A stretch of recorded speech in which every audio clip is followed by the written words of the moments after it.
El 4 de enero de 1964, los compañeros de cuarto de Mary Sullivan, de 19 años, la encontraron violada y estrangulada hasta la muerte con una media oscura. Alguien le había dejado encima una tarjeta que decía feliz Año Nuevo. Los forenses pudieron recoger muestras de semen de su cuerpo, pero en 1964 no existían los análisis de ADN, así que no se pudo identificar a su asesino. De lo que sí estaban completamente seguras las autoridades era de que el autor era el mismo que el de otros 12 asesinatos en el área de Boston, Massachusetts. Habían tenido lugar en tan solo 2 años y la prensa incluso le había puesto nombre al asesino: el estrangulador de Boston. Las autoridades estaban en un verdadero callejón sin salida. Varios sospechosos, pero ninguna detención. Un asesino que siempre dejaba la misma rúbrica sobre los cuerpos de sus víctimas: el cordón o la media que había utilizado para estrangularlas. Al principio se planteó que sus motivaciones eran psicológicas, que tenía algún tipo de conflicto o trauma relacionado con su madre, porque entre las víctimas sobre todo había mujeres mayores.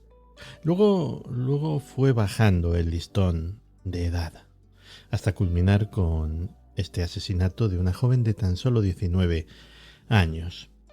Así que el equipo encargado de dar caza al asesino, que contaba con excelentes expertos en criminología y psiquiatría, enfrentados a la posibilidad de que las víctimas se siguieran multiplicando, decidió no dejar de lado ningún posible recurso, ninguna posibilidad, y terminaron por llamar a un vidente. Se llamaba Peter Urkos y desde luego no era un vidente cualquiera. Pieter van der Hurk nació en los Países Bajos el 21 de mayo de 1911 y desde el mismo momento de su nacimiento quedó claro que su vida no iba a ser normal.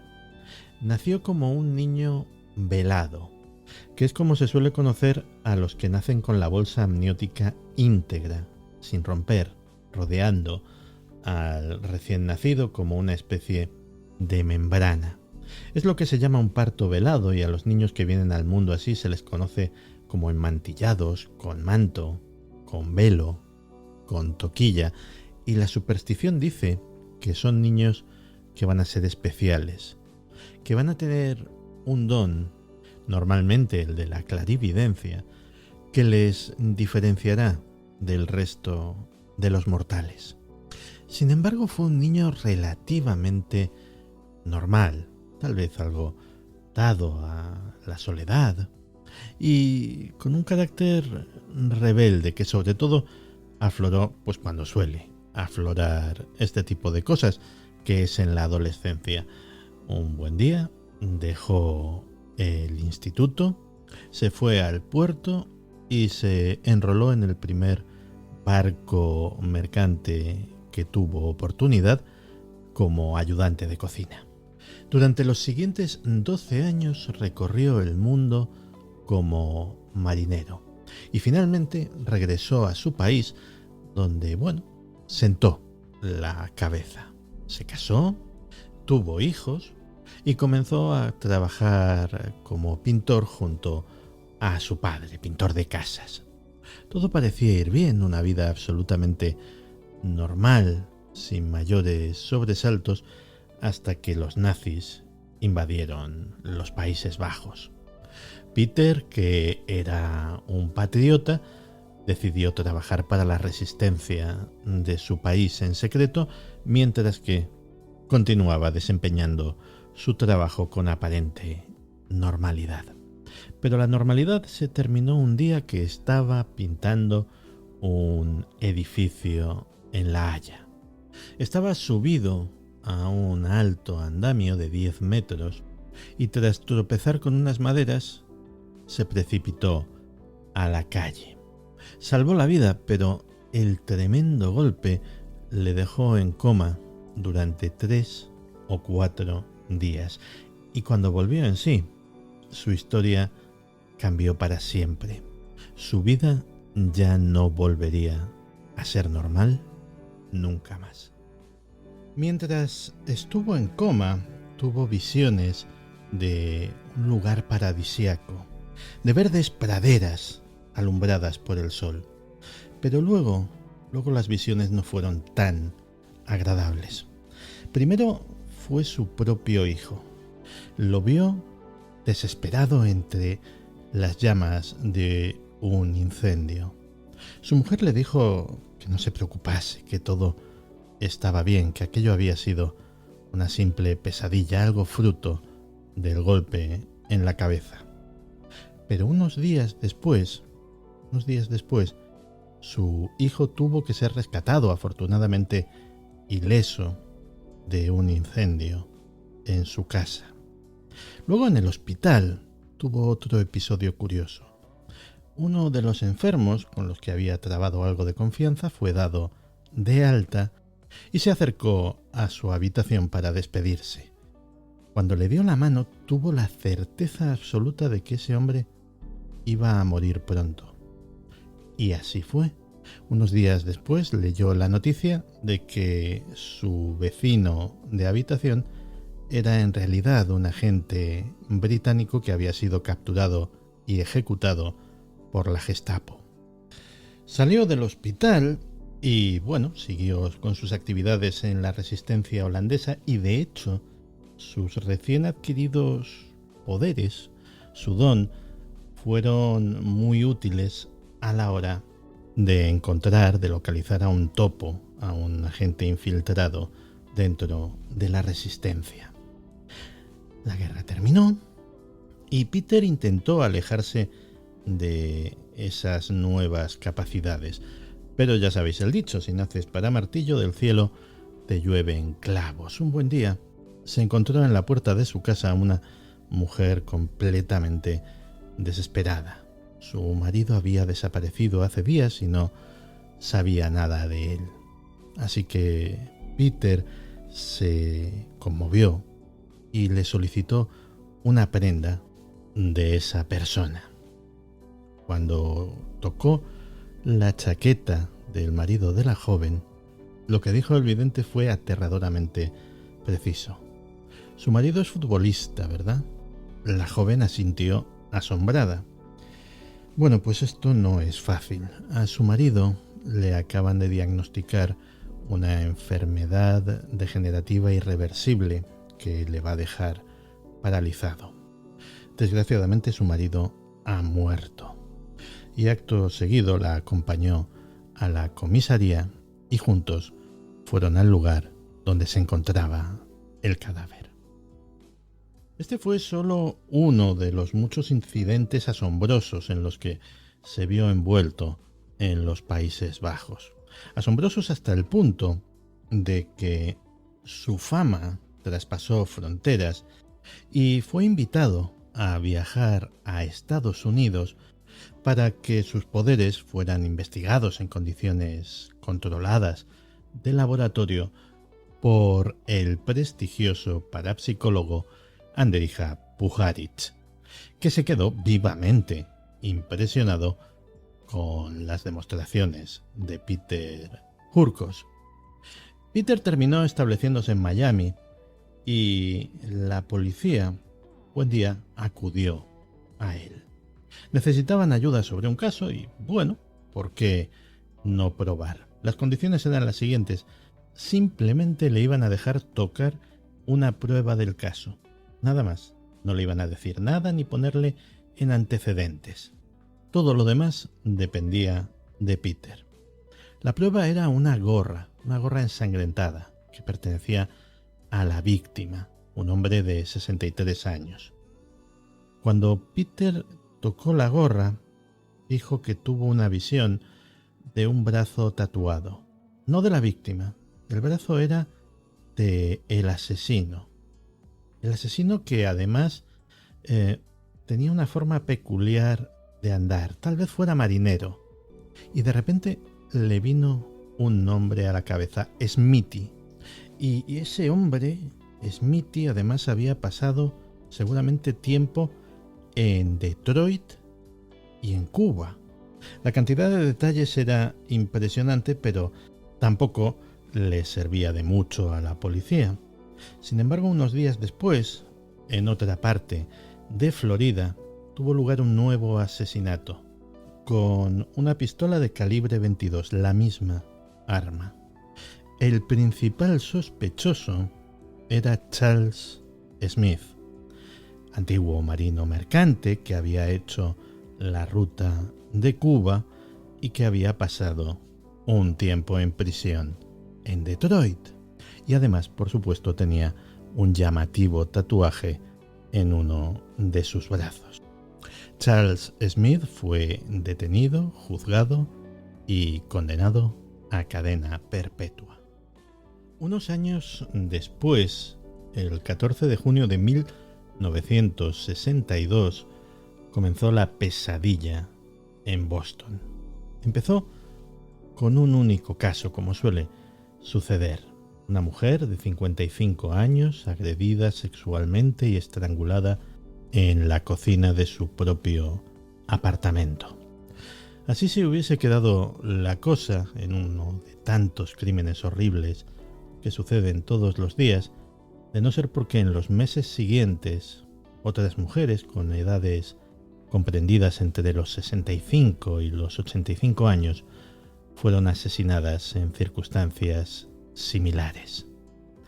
La ciudad estaba en pánico. El jefe de policía de Boston transfirió casi todos los recursos de su departamento a la búsqueda del llamado asesino de madres, aunque en diciembre de ese año el asesino cambió su patrón de conducta. Asesinó a su primera mujer joven y 3 semanas más tarde otra mujer de 23 años fue encontrada estrangulada de la misma manera. El asesino de madres pasó a ser denominado por la prensa el estrangulador loco. En enero de 1964 ya habían muerto 13 mujeres y el fiscal general de Massachusetts, Edward Brooke, se hizo cargo de la investigación personalmente. La oficina del fiscal llamó a Peter Hurkos. La verdad es que Peter no tenía ninguna gana de participar en este asunto. Básicamente porque unos meses antes ya había participado en una investigación criminal de otro asesinato y aunque dio, como era costumbre suya, detalles impresionantes sobre el caso, no pudo dar con el asesino, lo cual le llevó a ser ridiculizado de forma muy cruel por la prensa. Así que estaba escarmentado. Sin embargo, la insistencia de la oficina del fiscal, lo horrible de las circunstancias del caso y sobre todo la posibilidad de que el asesino continuase matando, finalmente hicieron que el vidente dejase atrás sus reparos y viajase hasta Massachusetts para colaborar en lo que pudiera con el equipo que estaba intentando poner nombre al siniestro asesino.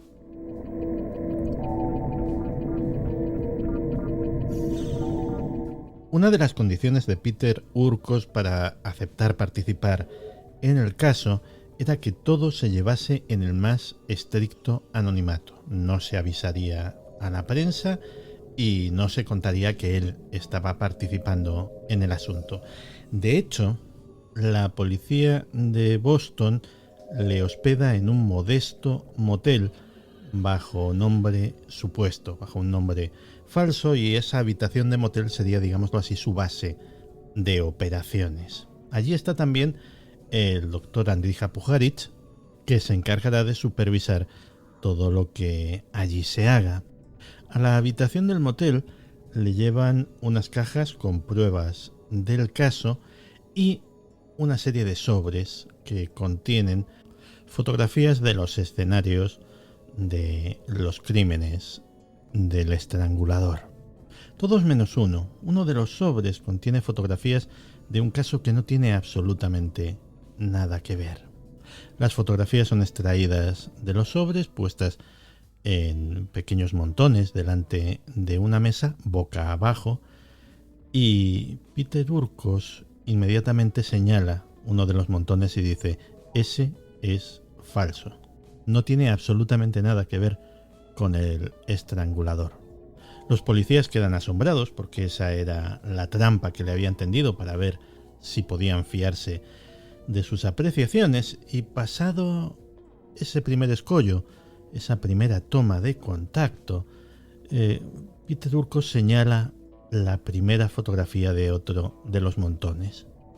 Es una mujer tendida en el suelo, muerta.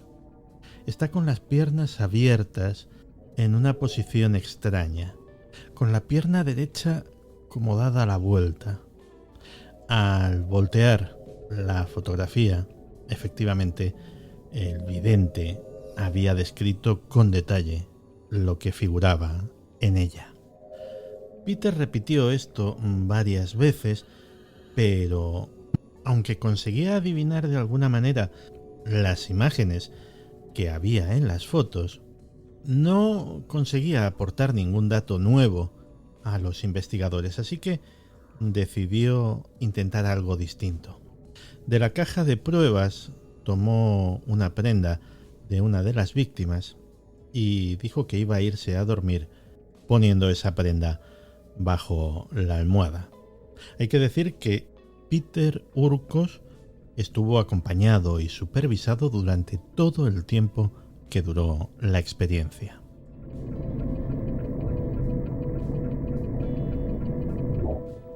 Al poco de caer dormido, Peter Urkos tuvo una violenta pesadilla.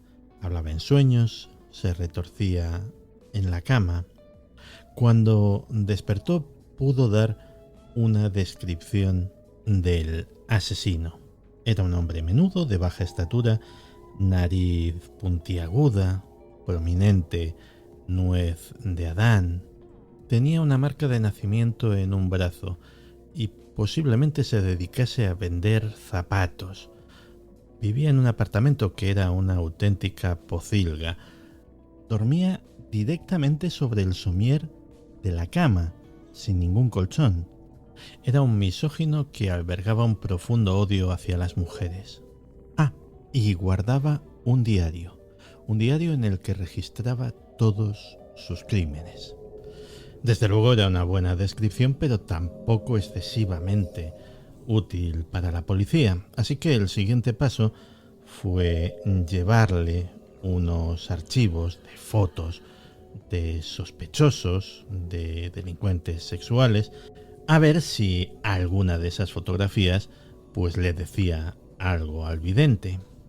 Peter Urkos estuvo revisando aquellas fotografías con cuidado, pero no, ninguno de ellos era el hombre que buscaban.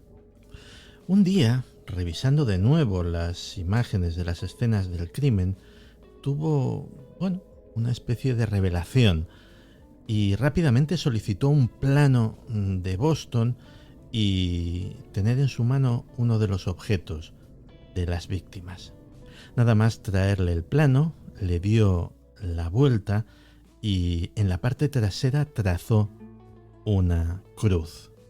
Este es el lugar, este es el sitio donde encontraréis al asesino.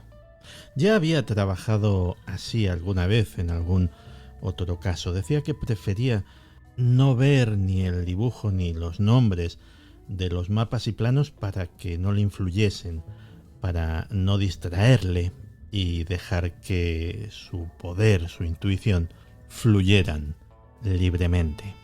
Al día siguiente, la policía le entregó una carta. Una carta que no le dijeron nada, simplemente se la entregaron cerrada y le dijeron: ¿qué puedes decirnos de esto? Peter ni siquiera la abrió, simplemente fue tocar el sobre y dijo: Dios mío, hijo de puta, es él, esta carta es del asesino. Así es como entró en escena el hombre que pasó a la historia de este caso como Thomas O'Brien, y cuyo nombre real nos es desconocido hasta ahora.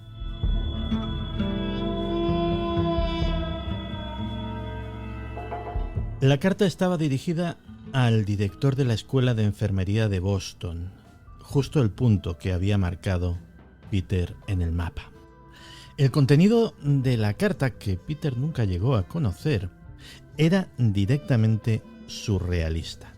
Básicamente, el autor lo que estaba solicitando era ayuda al director de la Escuela de Enfermería para conocer a alguna enfermera para casarse con ella, una buena enfermera católica.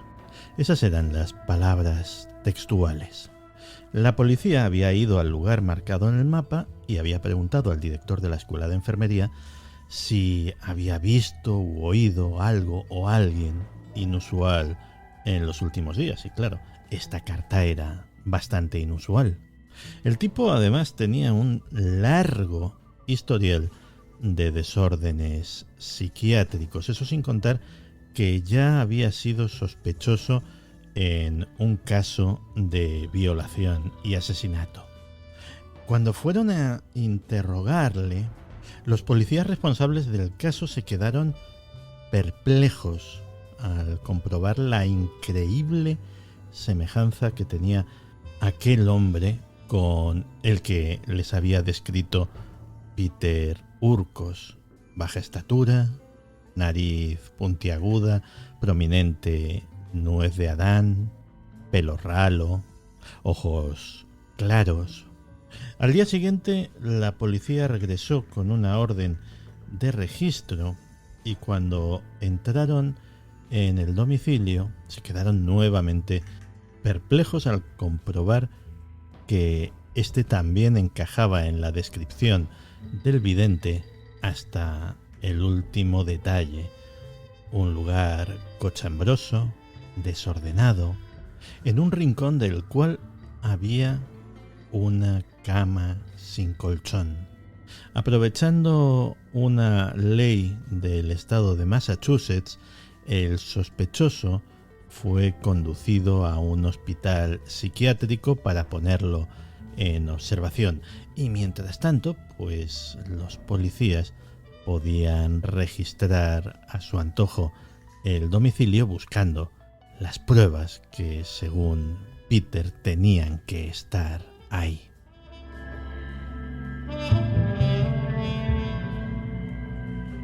El sospechoso había escrito un montón de cuadernos. Tal vez alguno fuera el diario al que se refería Peter Urquos.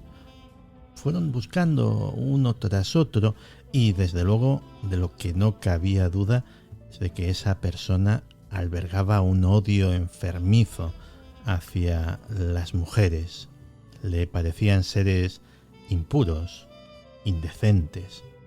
Al abrir un armario, uno de los policías encontró algo prometedor: un montón de pañuelos y fulares anudados uno tras otro, como formando una especie de cuerda.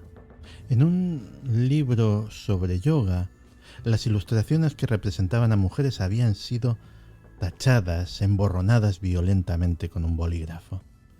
En otro cuaderno encontraron una serie de bocetos, de dibujos mal hechos, pero que recordaban a los escenarios de algunos de los crímenes.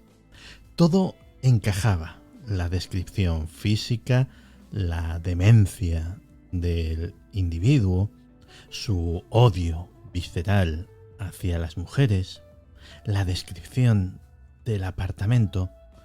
Todo encajaba menos una cosa, la más importante. Allí había indicios, pero prueba, lo que se dice prueba, no había ninguna.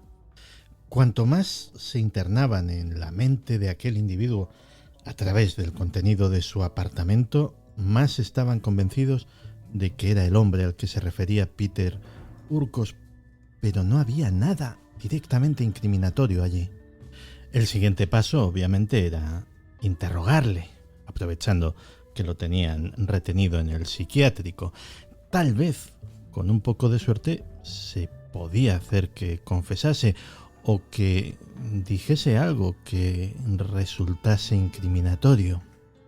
Se le ofreció un abogado, que rechazó porque decía que no tenía nada que ocultar. Peter Urquhart fue invitado a los interrogatorios y de hecho hizo algunas preguntas. Le preguntó por el único detalle que parecía no encajar, y era que él había visto claramente que ese hombre había vendido zapatos, o al menos lo había intentado, porque la visión de los pies y las piernas de las mujeres le causaba pánico. El sospechoso simplemente se quedó en silencio. El interrogatorio fue muy duro, le enseñaron las fotografías de las víctimas. El individuo temblaba y se mostraba evidentemente nervioso, pero no soltaba otra cosa que yo no he hecho nada. Al día siguiente, Peter Urquhart dio su trabajo por terminado. La policía le acompañó al aeropuerto y antes de partir les dijo una vez más que aquel hombre era el asesino. Al día siguiente, ya con Urquhart de vuelta en Florida, en la prensa saltó la noticia. La policía de Boston había recurrido a un medium, a un vidente, para solucionar el caso del estrangulador. El escándalo, como os podéis imaginar, fue mayúsculo.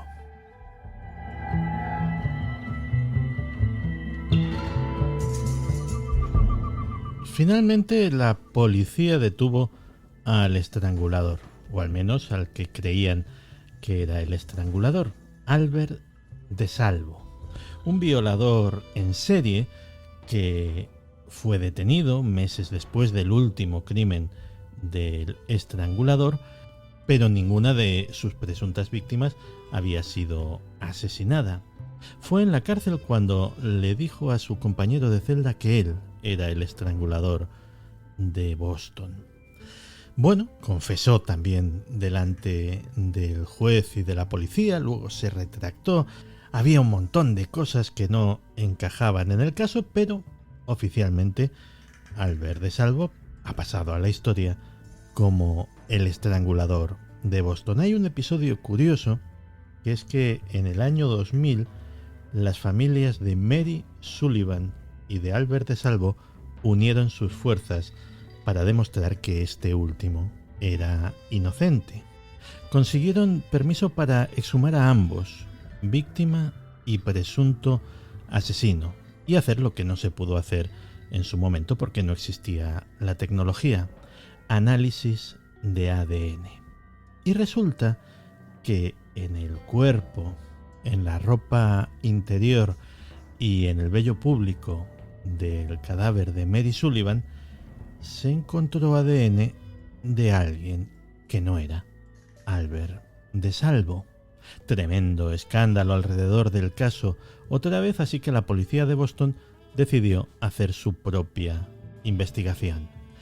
Ellos no tenían el cadáver de Mary Sullivan, pero sí tenían los hisopos de la autopsia impregnados con el semen del asesino. Así que hicieron su propio estudio de una forma además bastante curiosa, porque tuvieron que seguir a un sobrino de DeSalvo para literalmente robarle una muestra de ADN para comparar. Y oye, a la policía de Boston sí le salía que Albert DeSalvo era el asesino de Mary Sullivan.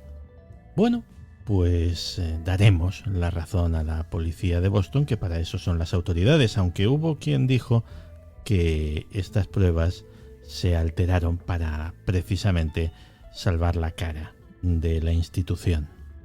Peter Urquhart, después del caso del estrangulador de Boston, perdió la confianza en sí mismo. Le volvieron a llamar para el asesinato de Sharon Tate y tampoco es que estuviera muy fino, todo hay que decirlo, y después de aquello se retiró. Dijo que sus poderes habían desaparecido tan misteriosa y repentinamente como habían llegado, y pasó el resto de su vida entregado a su gran pasión, que era la pintura.